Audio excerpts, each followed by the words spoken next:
आज मी बनवत आहे एक खमंग आणि खुसखुशीत असा हा महिनाभर टिकणारा चिवडा. खूपच टेस्टी आणि मस्त बनून रेडी होतो. जास्ती वेळ देखील लागणार नाही आणि खूपच टेस्टी बनून रेडी होतो. मी लक्ष्मी, माझ्या रेसिपीमध्ये तुम्हा सर्वांचं खूप खूप स्वागत आहे. चला तर मग सुरुवात करूयात रेसिपी बनवण्यासाठी. त्यासाठी सर्वात आधी मी लागणारे साहित्य एका साईडला काढून ठेवलेले आहे. तांदळाचं पीठ घेतलेले आहे 2 कप, 1 कप रवा घेतलेला आहे, शेंगदाणे घेतलेले, करी लीव्स घेतलेले, थोडेसे ड्रायफ्रूट आणि हिरव्या मिरचीचा ठेचा घेतलेला आहे आणि जिरा घेतलेला आहे. आता मी येथे कढईमध्ये 1.5 कप इतकं पाणी घातलेलं आहे. मी यामध्ये आपल्याला हिरव्या मिरचीचा ठेचा घालायचा आहे आणि चवीनुसार मीठ घालून घ्यायचं आहे. याला छानपैकी मिक्स करून घेऊयात. आणखीन यामध्ये खुसखुशीत होण्यासाठी मी येथे 2 चम्मच इतकं तेल घातलेलं आहे. यामुळे खूपच खुसखुशीत हा चिवडा बनून रेडी होतो. आता याला मिक्स करून घेऊयात. आता छानपैकी उकळी आल्यानंतर जे आपण रवा ठेवला होता ते यामध्ये घालून घ्यायचं आहे. आपल्याला याला फक्त 2 मिनिटासाठी परतवून घ्यायचं आहे. त्याला छानपैकी मिक्स करून घेऊयात. बघू शकता तुम्ही एकदम परफेक्ट प्रमाण आहे हे. 1 वाटी रव्यासाठी 1.5 वाटी इतका पाणी बराबर होईल. तुम्ही बघू शकता. आता याला छानपैकी शिजून झाल्यानंतर आपल्याला याला साईडला काढून घ्यायचं आहे. आता याला साईडला काढून थंड झाल्यानंतर आपण यामध्ये तांदळाचं पीठ मिक्स करूया. त्यामध्ये थोडंही पाण्याचा वापर करायची आवश्यकता नाही जर तुम्ही योग्य प्रमाणात बनवलात तर.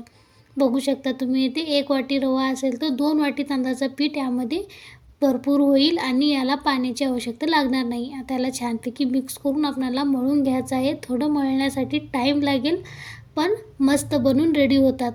या ठिकाणी थोडी एक्स्ट्रा मेहनत लागणार, म्हणजे मळण्यासाठी थोडी मेहनत लागणारच आहे. आता याला छानपैकी मळून घेऊयात. तुम्ही बघू शकता येते. आता मी याला छानपैकी मळून घेऊन याला साईडला ठेवणार आहे. खूपच टेस्टी असे हे कुरकुरीत चिवडा बनून रेडी होतं.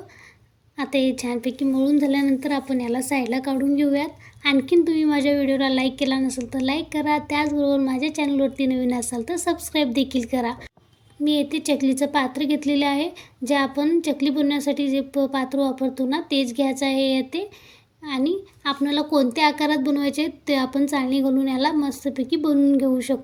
तुम्ही डायरेक्ट तेलामध्ये पण सोडू शकता, पण मला ती सवय नसल्यामुळे मी ही एक ट्रिक वापरली आहे. तुम्ही बघू शकता येथे जे झारी असते त्यावरतीच मी घालून घेत आहे आणि डायरेक्ट तेलामध्ये सोडणार.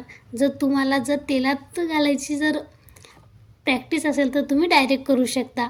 अशा प्रकारे मी आता तेलात सोडून घेणार आहे याला. बघू शकता तुम्ही येते. ही खूपच इझी टिप्स आहे. हातावरती तेल पण उडणार नाही आणि भीती पण वाटणार नाही. आता याला डायरेक्ट तेलामध्ये सोडून घेऊयात. ही रेसिपी खूपच टेस्टी आहे आणि झटपट बनते. जास्ती झंझट पण नाही यामध्ये. बघू शकता तुम्ही येते. आता याला तेलामध्ये मी तेल आधीच गरम करायला ठेवलं होतं. आता याला डायरेक्ट तेलामध्ये घालून घेतलेलं आहे मी. आता याला छानपैकी तळून घेऊयात. आपल्याला इथे मीडियम फ्लेमवर तळून घ्यायचं आहे. हे जास्ती ऑइली देखील बनणार नाही. बघू शकता तुम्ही इथे. आता याला छानपैकी तळून आपण साईडला काढून घेऊयात. आता मी इथे सर्व थोडं थोडं करून तळून घेतलेलं आहे आणि साईडला ठेवलेलं आहे. मग तसं खुसखुशीत बनवून रेडी आहे. तुम्ही बघू शकता इथे. आणि थोडेसे ऑइली देखील बनलेले नाहीत. आता हे छानपैकी तळून साईडला ठेवूयात. आता हे जे पुढचं प्रोसेस आहे आपण करून घेऊयात. आता त्याच तेलामध्ये मी इथे शेंगदाणे पण तळून घेणार आहे. बघू शकता तुम्ही इथे. तुमच्या आवडीनुसार तुम्हाला यामध्ये वाटलंच तर तुम्ही खोबर पण घालू शकता, पण अशा प्रकारे बनवला तर मस्त बनतील. आता इथे शेंगदाणे तळून घालत आहे. अशा प्रकारे मी एक एक करून इथे तळून घालत आहे. तुम्ही बघू शकता मी इथे थोडंसं ड्रायफ्रूट्स वापरले आहे. तुम्ही नाही वापरलात तरी चालेल. मी इथे काजू आणि किसमिस घेतलेला आहे. याला तुम्ही स्किप केला तरी चालेल. त्याला छानपैकी तळून मी डायरेक्ट त्याला सोडले नाही, कारण की थोडे होते म्हणून असेच चाळणीमध्ये घेऊन याला तळून घेतलेलं आहे. तेही यावरती घालून घेऊयात. त्याचबरोबर कढी लीव्स पण घेऊन यामध्ये तळून घातलेला आहे मी. खूपच इझी स्टेप आहे ही. जास्ती वेळ लागणार नाही आणि खुसखुशीत खमंग बनून रेडी होतात. महिनाभर टिकतील. अंदाज मी महिना सांगत आहे. यावरती जास्ती दिवस झालं तरी त्याला काही नाही होणार.